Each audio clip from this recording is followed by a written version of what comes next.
Hello everybody, welcome back to my shop. Today we're going to start working on the front end of the go-kart.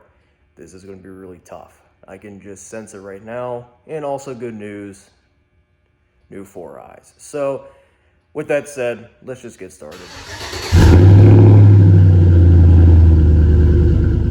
So last we left off, we had the entire rear end in place. Started up the motor, figured out the audio did cut out because of how loud that freaking thing is.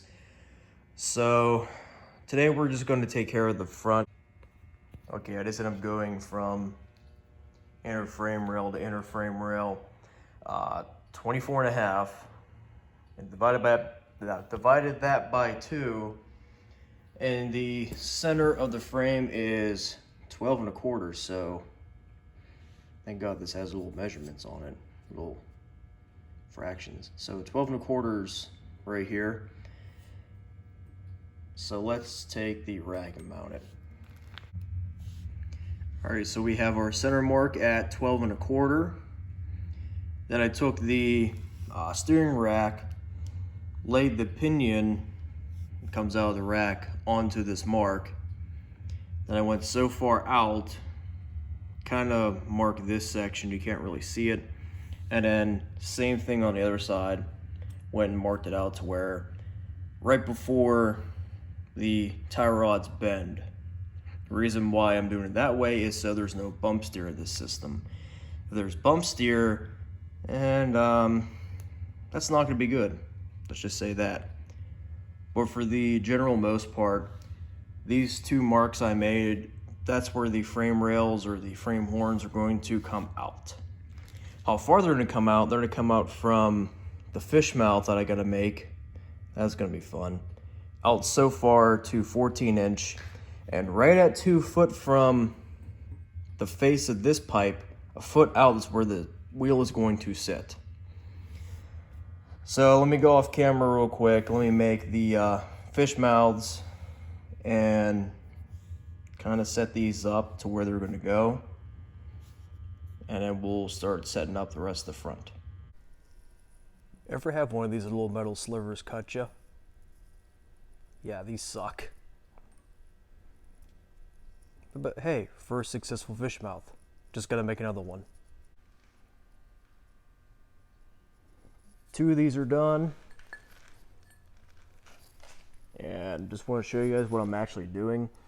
I took this level and verified that the actual frame is level.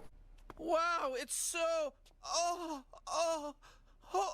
my God, oh Christ. Which it actually is. And it's in the level spot. Not worried about these 2 ends, I'm worried about this middle. And actually when I looked at it from the inner frame rail out where this line is, it's about 5 inches. So that's where I'm gonna put this piece coming out. And don't judge what I'm doing with the jack, but this is pretty much helping me level that frame horn out. So everything is level. I will double check again, make sure it's 5 inches outward from the inner frame rail. Check to make sure this is still level, tack it, and repeat on the other side. Well, that definitely took some time to get these leveled up, squared up, measured, and burned. Like I said, I just tack everything in place, and then when everything's finalized, I just burn them. Alright, so this is just the start of what the front end's going to look like. I'm going to put, I don't know, just bends going up. That way it doesn't just end right here. But these are 13 inches in length from the face of this frame rail out.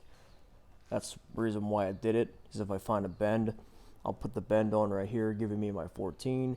But 12 inches out, that's where the wheels are going to sit. Okay, so this is the how I picture the front end. I have this all drawn out on paper, but to me it looks like you're like level with it. Looks like the pipe right here is bent down some, but when I put the level on it, it's level. And these kicks are level. I just been going back and forth with a straight level piece, looking back and forth and welded some of it in place. But it would be kind of weak having the front end as it is. I designed this in what the hell is going on?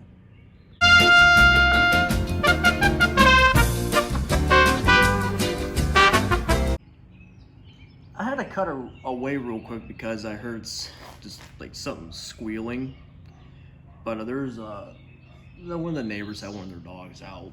That's all it was. But the bends are level. I had some left over from an older frame that were good, so I cut them off level and weld them onto the frame. And pretty much what I'm looking for in an event of a front end collision with this thing, I actually want the frame to snap at the front. That's right. If the front end gets hit, I pretty much want the entire front end bending or breaking. So there's a reason why I'm piecing this. You don't really want to frame the break, but in the worst situation, I want it to break. That's the reason why I'm also looking for a collapsible steering column for this thing. But that's worst case scenario if that ever does happen. But everything's out 14-inch.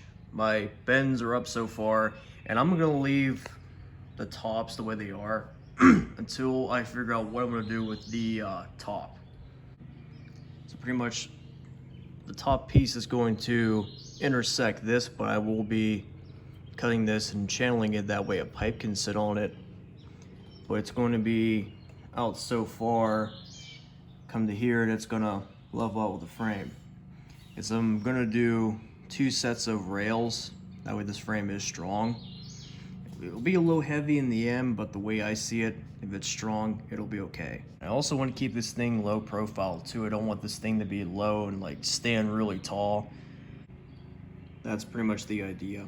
So on a front end collision, I want this to break. If it bends, it bends. If it breaks, that's fine. Just need a collapsible steering column. But everything is squared up, everything is level, everything looks great. I like how this front end looks. So what I'm gonna do now, I'm going to measure out 1 foot, again, make my marks, and then we'll start figuring out where the lower control arms are gonna sit. In the front lower control arm design I have, where the 1 foot mark is, it's gonna come out straight.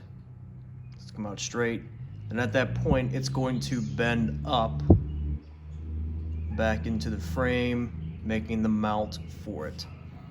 So it's gonna be one giant triangle. So the boss showed up. Figured out why all the dogs around the neighborhood were squealing. There was a chipmunk. It ran in here. It was over there, ran all the way over there, and ran back there, ran over here, and ran outside.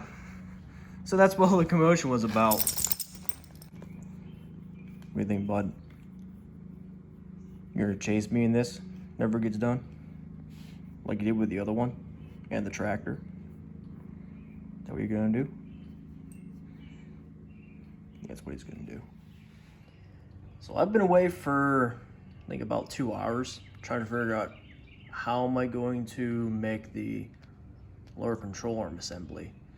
Then it occurred to me, I have leftover control arms and some odd pieces of metal. So here's what I got so far. These are at a triangle. I cut the ends off and I cut this one off, ground it smooth as best I could. But here's what I'm gonna do. That's it. Figure out where it's gonna sit. Going to hold it in place and weld it in place where it's supposed to go. I'm happy I had all the random scrap lying around, because that made it easier to figure out what I'm gonna do. Let me get this measured and welded in place. And I think we'll do the same thing to the other side once I get this one in place. It actually worked. got this side done first. Then I went ahead and did this side. And I stood back, looked at everything. Laid a straight piece from the front mounts. They're flush. They're square. They're even. And they do move too. Look at that. I'm not leaving the mounts as is, just 2 tabs welded onto the frame. Especially these ones are a little bit thin. But I will be reinforcing these once I actually get this all figured out. Because I'm at the point where I can still kind of turn back with this. But we are getting close to making the lower control arms. Because these do move, I did guarantee that, I made sure. And these bolts are actually older bolts I had that came off my old go-kart. Same with these control arms. So we're going to be using a lot of stuff. Next, we're going to take this thing off of the jack stands. Well, actually, I should get those spot welds welded up all the way before they snap off and then have to start over again. We'll get those welded up, then put this thing on the ground, set it for the right height, and then we can start figuring out where the lower control arm is going to sit. All right, we actually have the first part of the lower control arm done. And I will tell you what happened with this specific one and the other one. So I thought with this one, I'll leave the heim joint in, tack it around. That'll help keep it centered, plus it'll help dissipate heat. No, that did not happen. What happened was, it got so hot, it started actually melting threads on that heim joint. And I had to manhandle it out. And I had to go in and tap everything. And this happened on the other side too, because I actually melted a hole in it and I had to tap it.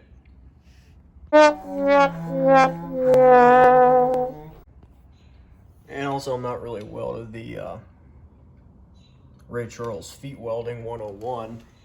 I had to turn my welder down more because I had it on the highest setting to do the frame. I turned down 1 notch to do these. That was way too much, so I had to put it right in the middle. My welder's set up as A, B, C, D, E. E is the highest. So to turn down to level C. But I just wanted to see what this looked like so I could feel some sort of joy. And it is within our parameter too. It is in line with the rear wheel. In fact, what we can really do is just, get the tilt in. Join the Tilty Wheelie Club. But good news is, it does rotate. Not very good because of the board, but it does rotate. Just do that because it wants to sit like that. But let me get the other part of the control arm made, and then I gotta do the same thing to that side. And said about this side, we're ready to go to the local Honda meet because the wheels, I'm just happy I got to this point. I'm just absolutely happy that the wheel is on. It's not exactly straight. Let me make it straight. This is good. But it is on. It is straight for the most part. I'm just really happy I got that done. Yeah, you can see it on this one. That there's that hole I blew through. And since I can't get anything in there to clean it up, I just took a tap and tapped the hole so it would actually work. But these are actually, from the nut to the end of the rod is 6 inch. That's how I was able to get the measurement. It works out great. So these are 6 inches long. Then I gotta cut that one end off and make the triangle for it. And then I gotta repeat everything over on that side. But hey, we did pretty good. That looked great. I'm really happy for how it turned out. So I'm not so happy about doing the rest of the stuff over again, but we'll get it done. Alright, I really jumped ahead because I wanted to see how this thing looks. And I absolutely love how this turned out.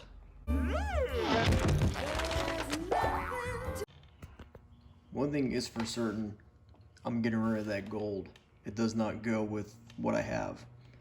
Second thing is there's not enough travel out of the lower control arm. The heim joint hits the knuckle, but we'll address that later on. But, oh man, this looks great. Alright, so before I get too ahead in this video, I'm actually going to leave it here. It is like 6:30 right now. So I'm going to leave the video here. Tomorrow we'll finish up with the odds and ends for the lowers, and then we'll start making the upper control arms. Hit like if you like how this video turned out, especially for how the front end looks, because I love how it looks. Subscribe as well if you want to see this progress continue on the WE2 go-kart. Like I said, the back's all done. We're working on the front. I just love how this turned out. Like, I cannot explain how happy I am to see how this front end turned out. It looks great. The front tires actually looks good with the rear tires. They don't look too big, they don't look too small, they look just right. The only thing I don't like is the gold. That gold is driving me nuts. Oh, here's a better shot. Yeah. That looks good. Hey, the boss is coming back. Right, Mick? Mickey? Yeah. You like my work? You looking at that chipmunk that's out there? You good? You okay, bud? Mick?